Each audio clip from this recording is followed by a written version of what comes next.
एक दिन एक गांव में एक बुजुर्ग आदमी अपनी हिकमत और मेहरबानी की वजह से मरूफ अली नाम का रहनुमा होता था। यहाँ के लोग इसके भरपूर इल्म और नेक दिली की वजह से दूर दराज से आया करते थे। गए दिन एक नौजवान लड़का अहमद भी अपने चेहरे पर परेशानी के इजहार के साथ अली के पास आया।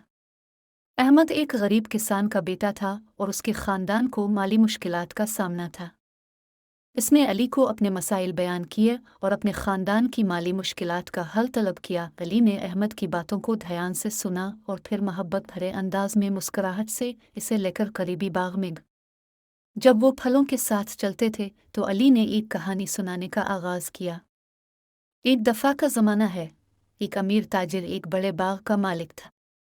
हर साल इसके बाग में बहुत सारे फल अलिफाकती और वो उन्हें बाजार में बेचता और बड़ा मुनाफा हासिल करता।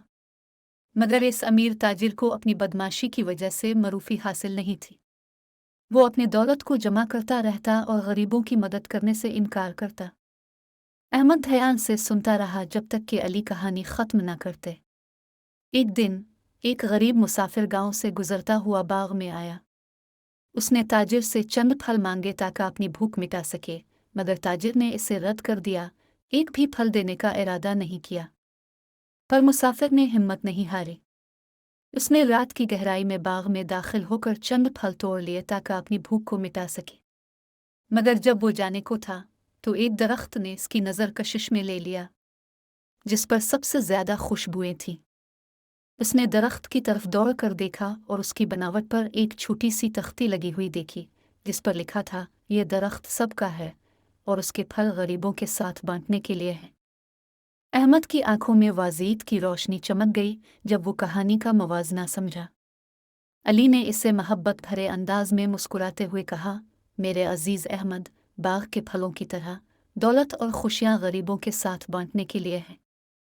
अपनी मुसीबतों पर मुतवज्जे होने की बजाय सोचो कि तुम किस तरह उन लोगों की मदद कर सकते हो जो मोहताज हैं।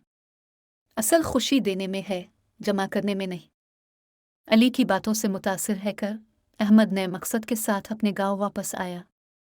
वो अब अपने आसपास के लोगों के साथ जो कुछ भी था उसे बांटने लगा, चाहे वो खाना हो, कपड़ा हो या बस एक मोहब्बत भरा लफ्ज़ हो।